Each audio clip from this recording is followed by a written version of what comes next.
So, who are you?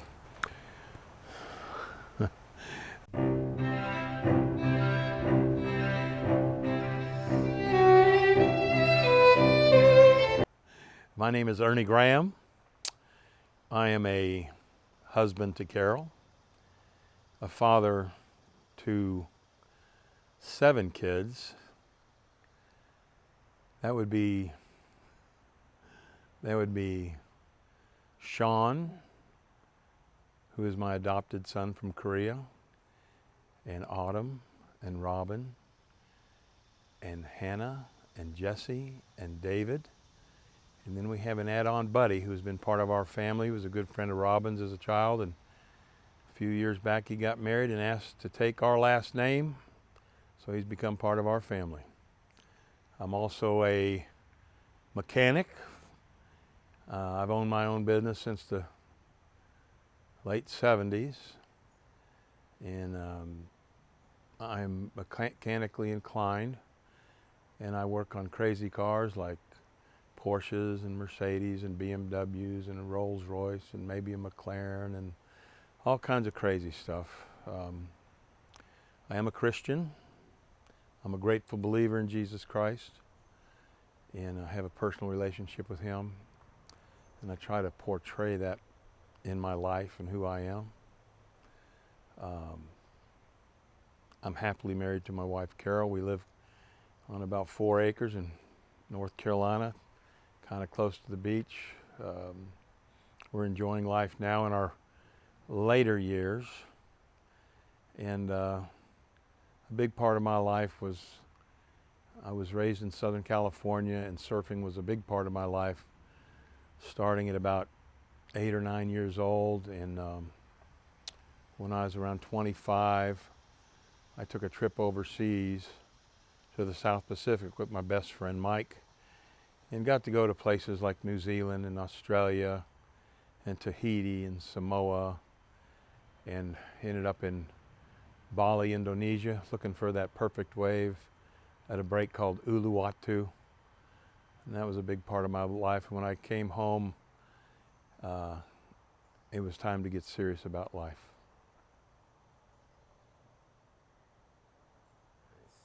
So, again, where and how did you grow up? Well, I grew up in Southern California. I was born in 1951 in Columbus, Ohio. And when I was about 3 months old, my parents moved to Southern California for a better life. My father has a 3rd grade education, worked in the coal mines of West Virginia, running a horse-drawn cart with timber for the coal mines. My mother was born into a Polish immigrant family. Her father and mother came over on the boat from Poland. I've only met them a few times. I don't think they never spoke English, but my mother had 11 brothers and sisters. And when they went to California, I think 7 or 8 of the brother and sisters went to California with them for that better life. My aunts and uncles on my mother's side went to work for like Hughes Aircraft, jobs from janitors for the guys, handymen for the guys, and for my aunts it was secretarial work. My father was a company man. He worked for Coca-Cola and some bread company, Wonder Bread Company maybe. But somebody noticed that he had a good work ethic, and a guy approached him and asked him if he wanted to work for him in the service station business. And my father went to work for him, ended up with his own service stations, and that's where my background came in. Starting at 10 or 11 years old, I worked for my father on weekends and in the summer, primarily at his station on Sunset Strip in Hollywood, next to RCA Recording Studios, 2 blocks from Sunset and Vine. And so that's where my teenage years, young man years started. And when I was, I think around 19, my parents left Southern California to move to Atlanta on a business deal with Gulf Oil Company, and I stayed in Southern California. What was the craziest thing you saw growing up being at that station? Well, Sunset Boulevard in itself in the 60s was just a crazy, crazy place. From the tourist standpoint, to the hippie standpoint, to the music standpoint, there's a couple clubs down there, Whiskey A Go-Go, Troubadour, and you know, you're supposed to be 21 to get into them. Sometimes I could sneak in them. A lot of times I couldn't get in them. But you would see people there like Elton John might pop in, or Neil Young might pop in, Leon Russell might pop in. So you'd see a lot of entertainment. Crazy things, we used to go, like even in high school, we'd go to, I live in a town called Tarzana, which is next to Encino, which is populated by a lot of entertainment industries. So we did have the movie actors. Jackson 5 lived up there. Went to a couple parties and they were there. Not many black people, they were the only ones, but that was kind of interesting. But in that area, there were people that worked in the trades and entertainment, such as, forget the fellow's name, he made like the Munster Mobile and police cars for TV. And I used to date a girl that knew his daughter, so we would go up there and to hang out, and Sly and the Family Stone would be there. And I went to school with Sonny and Cher's sister, so at all the school events, Sonny and Cher would be there. But again, those guys in the trades, they were electricians, they were builders, and it was very profitable and just and hard-working people. I had a job once working on the MASH set, which was in Malibu Canyon, and I was like a security guy running around in a Jeep. So I've had a varied lifestyle and seen a lot of things that a lot of times a guy like me that grew up in Southern California, you know, people would almost think you're not telling the truth when you talk to them about these kind of things and people you met. And I get it, but that was living in where we did at the time. What were your favorite things to do growing up? Well, I really got into surfing and spending time at the beach. It was really a lifestyle. My mother enjoyed the beach. So when I was in middle school, in summer, she would take us to Hermosa Beach literally every day of the week, or I'd say, thinking back on it, maybe at least 5 days a week.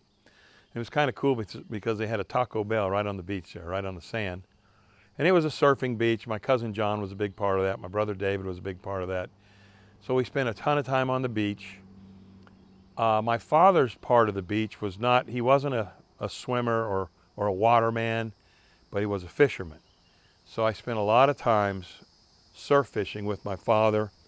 And a lot of times there were all-night sessions, specifically up in Oxnard, which is in Ventura County.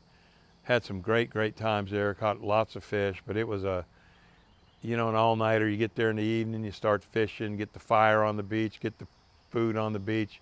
And it was my dad and a couple of guys that worked with him, and it's funny, I just remember kind of being the only kid there. But that was what I liked to do, is fish and surf. What are some historical events that you remember most? Let's see, the Watts Riot, I certainly remember that. That was a historical event. We were leaving town to go, my cousin and I and his family were leaving town to go trout fishing at a place called Levining, California, which is at the base of Tioga Pass, which goes into Yosemite, one of the most beautiful places I've been. But I remember leaving town, and as my cousin and I and his sister, twin sister, in the back seat, and I remember thinking I'm watching Los Angeles burn down, and my uncle's telling us about these Watts riots, and we didn't certainly understand that situation. So that was historical. I remember as a kid living in fear when, what is his name? Nikita Khrushchev, who I believe was the president of the Soviet Union. I think we called it Russia then. But I remember my parents went out to dinner, and this is, I believe, right around the Cuban Missile Crisis, which I was in middle school when that happened. Had an effect on me. we were taught how to, if an atomic bomb went off in our classroom, we were to get under a table, and we were told that there would be an implosion of the glass and building, and then there would be an explosion as it would leave. So we had to stay down till both of those things happened. So that was an historical event. But with the Nikita Khrushchev thing, my parents went out to dinner one night, and I was watching TV, and there was Khrushchev taking his shoe and beating on it on a table. My memory says he was saying, we're going to bury America, we're going to destroy America. And I remember living in fear. I was the oldest kid of a brother and a sister, and I just remember being so fearful because my parents weren't there. And I just, until they pulled up in that front street, I couldn't sleep. Kind of a historical thing to me. Let's see, that's kind of the major things. I remember John Glenn circling around the earth. That was pretty historical. I remember Apollo. That was historical. But one of the historical things to me, I was living in Hawaii, and I was hitchhiking home from Waikiki up to a place called the Punch Bowl, which is where I lived with 6 or 7 guys in a 1-bedroom condo. We were there for summer to surf, and I was going by the Punch Bowl, going to the Punch Bowl, and Waikiki had an open-air theater, and as I'm walking by it, I hear a familiar voice, and it was Janis Joplin in concert. So I walk up to the gate where I could look through and see her, and the guard just says, hey guy, you want to go in and watch her? He's got like 5 songs left. So to me, that was a historical event. So I got to go see that. But I'm sure there's a few more, but those were the major ones, I guess. What about the Vietnam War? The Vietnam War was a confusing thing to me because when we had the lottery. I was number 12 in the lottery, which gave me a 3-month window that you went before the 1As. I think it maybe was an 1H. So I had to give up my school deferment with my best friend for 3 months to put us in front of everybody. And my only understanding, there's a couple things that happened. My understanding of the Vietnam War was that it was a police action when I was in high school. And I knew that. I played football in high school, so I knew a bunch of older guys. And they'd get drafted into Vietnam and they wouldn't come home. They'd be killed. So we were questioning, like, what's going on over there? You know, why are, in my school, which was a school of 4,000, senior class at Taft High School was 1,000 kids. But it was confusing because we know people were dying. We didn't know really why. They were getting killed. It was a restricted arms type of thing. They had to have, evidently, authorization to shoot back. And then this whole police action. So I gave up my deferment. I didn't get drafted. But that was a big part of my life. Just really didn't understand it much. So what were your parents like? In more detail. My father was a hard working guy. Very clean cut. Worked hard, long hours. I remember him coming home in the 60s, coming home to state that he had made $20,000 that year. And with that $20,000, we were able to buy a home in the suburbs in Reseda, which you may have heard that in one of Tom Petty's. I lived right off of Ventura Boulevard in Reseda.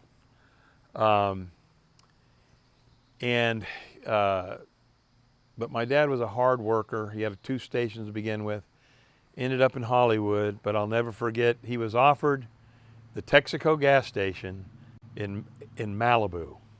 And I remember going with him to that service station, which was the only service station there, which meant you were the service station to the stars and Johnny Carson's and all that stuff.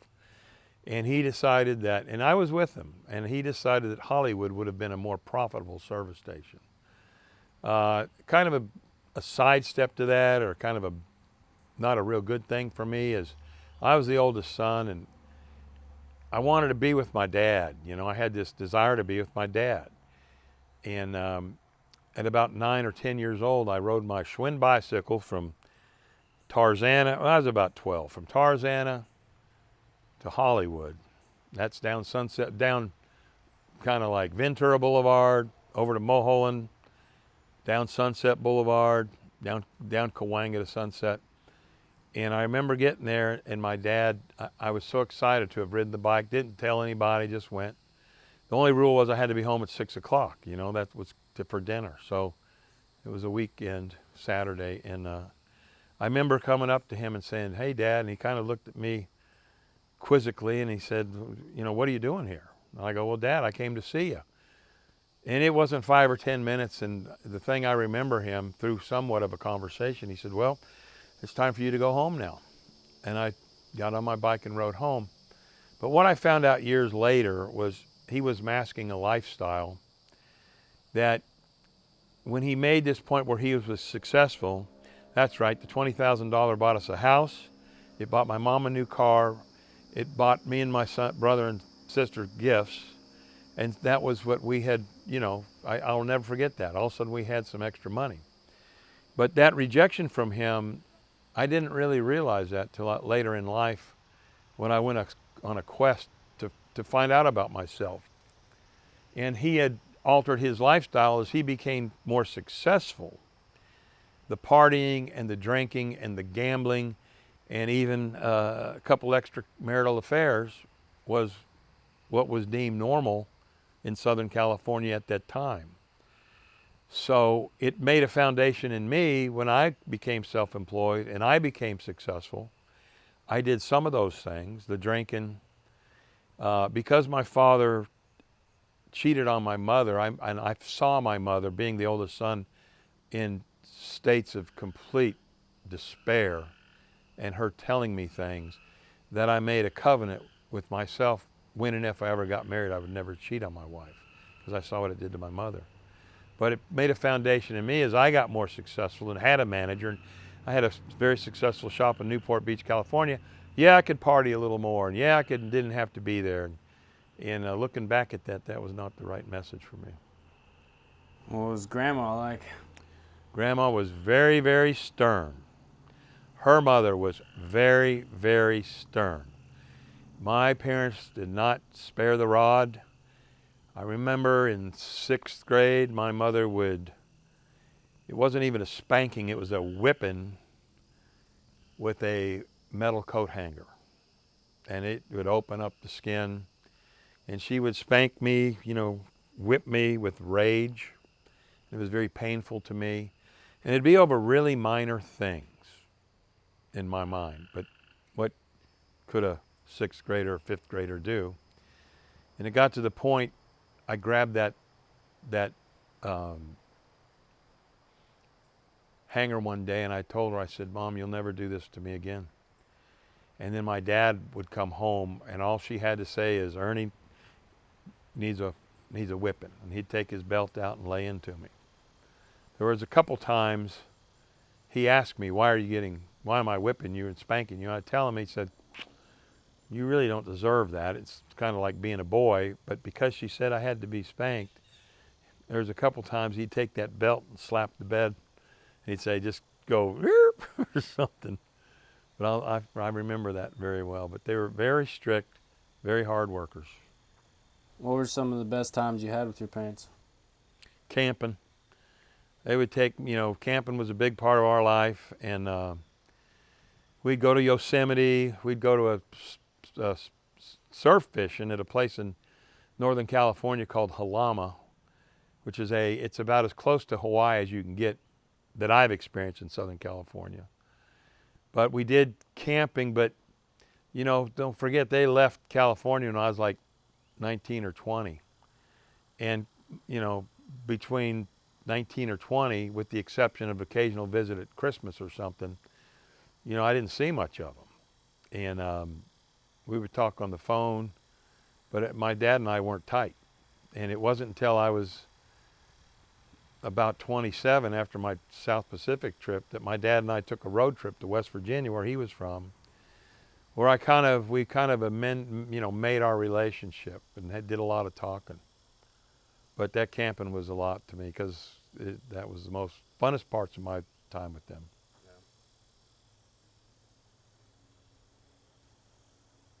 So, you mentioned some of the places that you traveled. What were your favorite places to travel, whether it be on your surfing trip or? Well, when I was about 18 or 19, Me and some of the boys took a trip to a place called San Blas in mainland Mexico. And that was a fantastic trip. Just, I think one was a 67 Dodge van, and some of the guys were in that, and I was in Cousin John's 64 Chevy panel truck.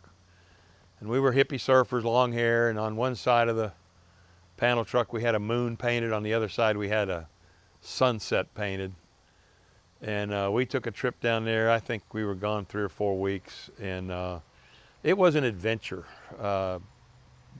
Did a lot of crazy things, broke down a couple times, and by the grace of God we got out of there with the help of local Mexicans, which in turn, as we went all the way down to I think it was the Tropic of Cancer, into the tropical section. And when we'd come across Mexicans that were in trouble, we'd help them. So that was one of my best trips. But I've had great trips to Hawaii. I've been going there since I was 14. I've had great waves, great trips, great experiences.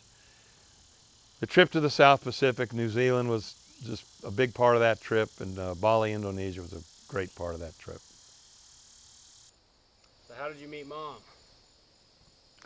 When I got back from my South Pacific trip, I came back to Malibu Canyon, and it was winter time, and I decided to go see my parents who had moved to Georgia. And the idea was to go there and work for my father as a mechanic, because I've been working on cars, since I was a kid. Go make some money and go back to California. So I'd worked for him for a little while, and my younger brother David was working with me. And one day my dad says, "Why don't you and Dave buy the Chevron gas station across the street?" And I'm like, "Yeah, right. I need to go home eventually." So anyway, we ended up buying it. I think it was $3,000 total. And I was working on Porsche Boxsters, and I was working on air-cooled VWs. I just knew these cars. And one day, Mom, my Carol, walked in the shop. And I don't remember if she was with her girlfriend or not, but in that part of Atlanta where I was working, there was these high-rise buildings. And I'd never been around high-rise buildings, so to speak. So she walked in. She was a secretary at an insurance company, processing claims and what have you. And she came in, and we just kind of talked, and then they left. And then maybe a day or two later, her and her friend came in, and then she left. And I remember her coming in, and in her car, she had like an old Toyota station wagon or something, and got to know her a little bit, Georgia girl. And I'll never forget, she came in this Toyota station wagon. She talked, buying gas, and she talked about hearing a noise like chains under her car, and we were just talking. And I'll never forget that in the back of that car, there was like a t-shirt tank top in the back, and I was going, I bet she looks really nice. And so anyway, we had this physical attraction. We had this, she was smart. And so we just had this little banter going on. But I think if you were to talk to her, I think that it was her girlfriend that was interested in me, and not necessarily her at the time. But that's how I met her. And then I was driving a Porsche 911 that I had put together, had painted, and I was working. And she told me that her and her adopted son, Sean, who was 3 years old at the time, from South Korea, were going to the mountains. And she asked me if she could borrow the Porsche. I said, "Yeah, that's my car." I said, "Sure, you can borrow it." And I said, "But I've got to go with you. I've never been to the mountains in Georgia. I grew up camping, so I had that thing, and I wanted to see the Georgia mountains." So totally platonic.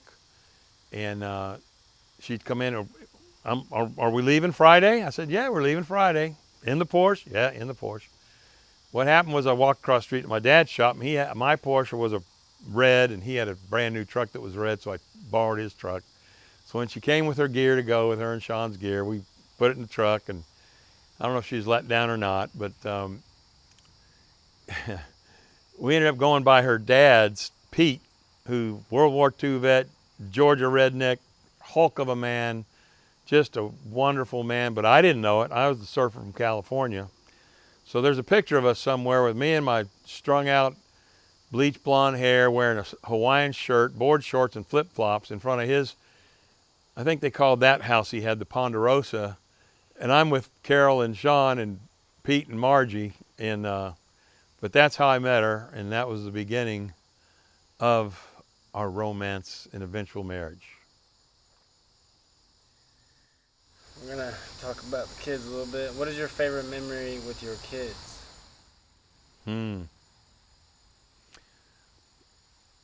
My favorite, well, that's interesting because I was always a Christmas guy growing up in my household and the whole Catholic thing. So Christmases were always a favorite time for me as the kids were small and grew up and were still small into that.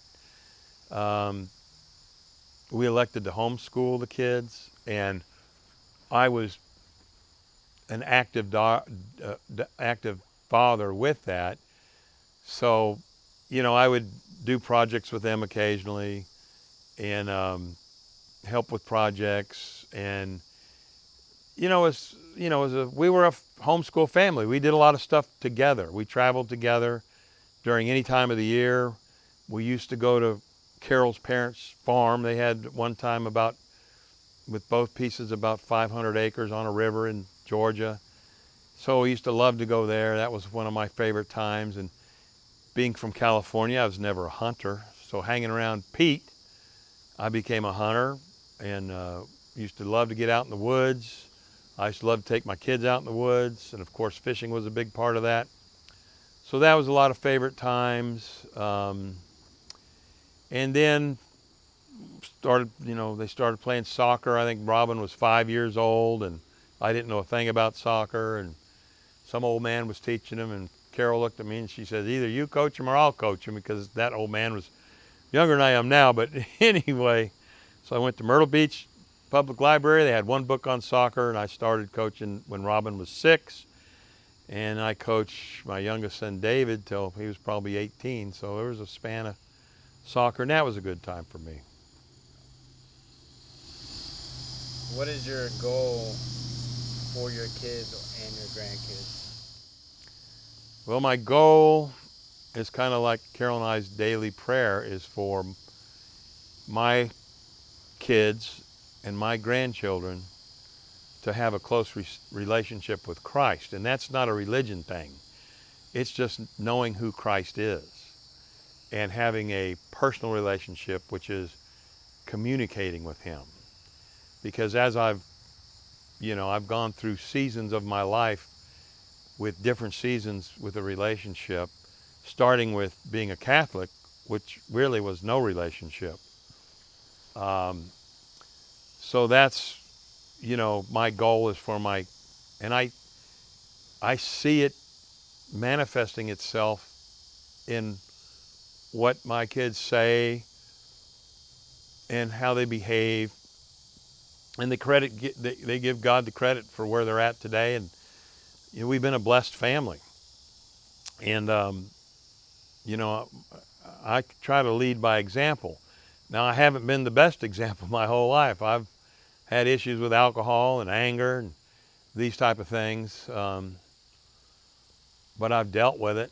And I tell people, I still trip, stumble, and fall, but the trick is to notice you're going down the wrong path, get up and get back on the right path. So that's it. If you could be described in one word, what would you want that word to be? Big Earn. I don't know. That's a good one. I don't know. What would you want to be known as? Well, being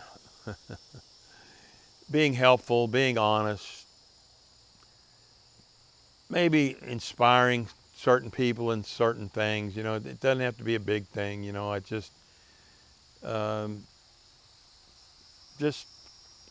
being a nice guy.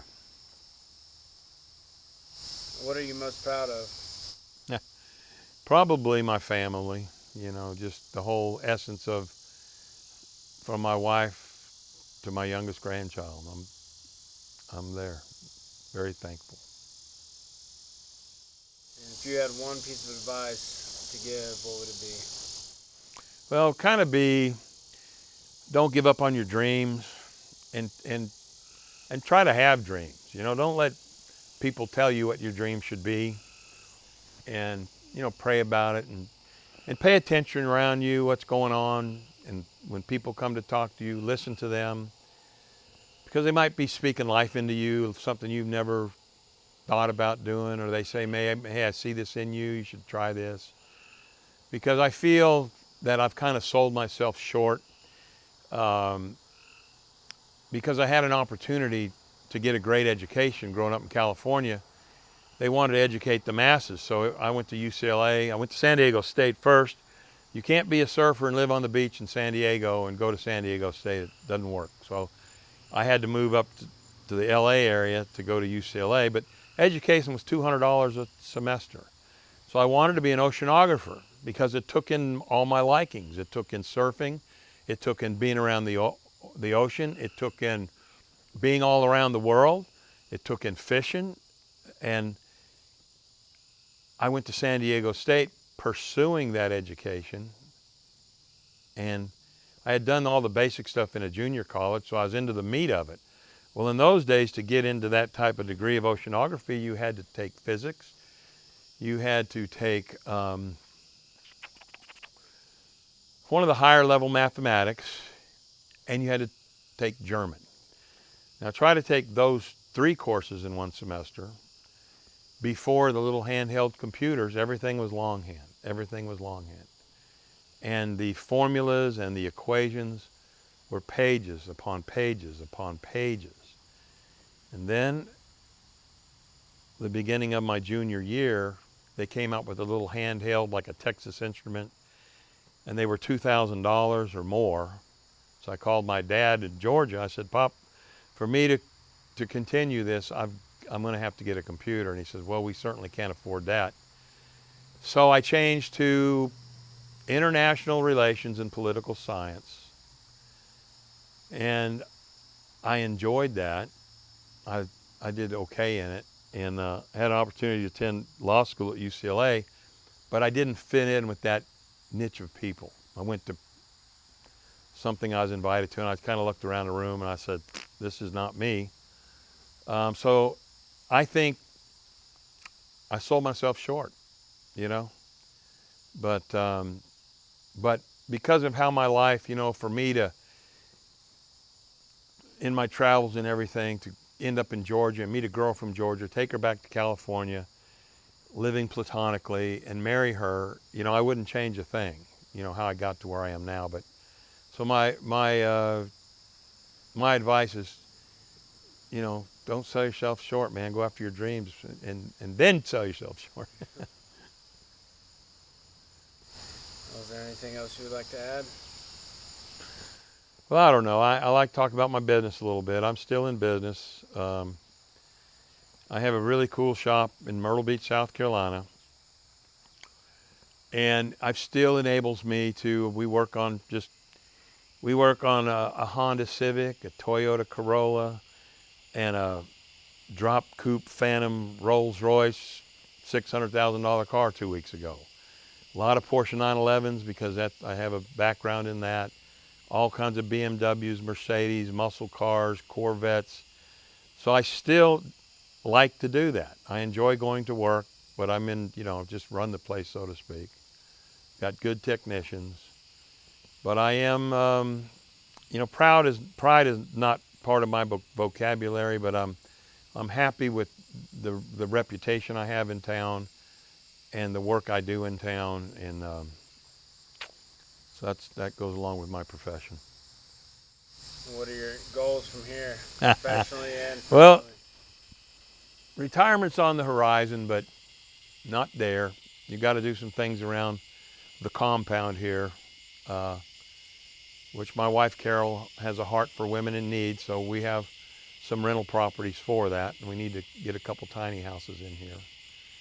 It's interesting, I'm part of Celebrate Recovery at a church, and lead groups of a lot of homeless guys, drug addicts, alcoholics, And when I share, you know, the one thing I am, they know I'm not a preacher. That I'm just a normal guy that's dealt with things, some of the issues they have, of course. But I look at life differently now. It's like, you know, when you're in your 30s and even your 40s and even your 50s, you look at life, or I looked at life like I'm still on that upward track of life. And now I'm 69, and around middle 60s, so specifically around 64, 5, I've hit the crest and I see what's coming. So the advice I give to people now is different than I gave to them when I was 60, that need help, so to speak. So my whole perspective on life is the end's coming. It's interesting, 10 years ago, I had all my life insurance good. I had, you know, I'd worked hard. I had a good business, and I had that conversation with God, and I said, all right, God, I got enough life insurance. If I check out now, I've had a great life, got a great family, and there's enough insurance to help them out a little bit, you know, and blah, blah, blah. And then we had our first grandchild, Eli, 10 years ago. And I said, God, give me 20 more years. So, you know, but I'm on that other side, and that's that different perspective on life.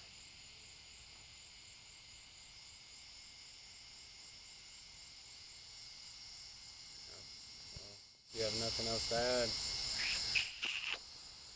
add? I think that's pretty much it. Thanks for doing this. It'll be interesting what you come up with, but don't ever show it to Mom, because you know what she's going to say. You should have talked more about me. Not. I love her to death. We're having a great life now.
Maybe I should play once in a while.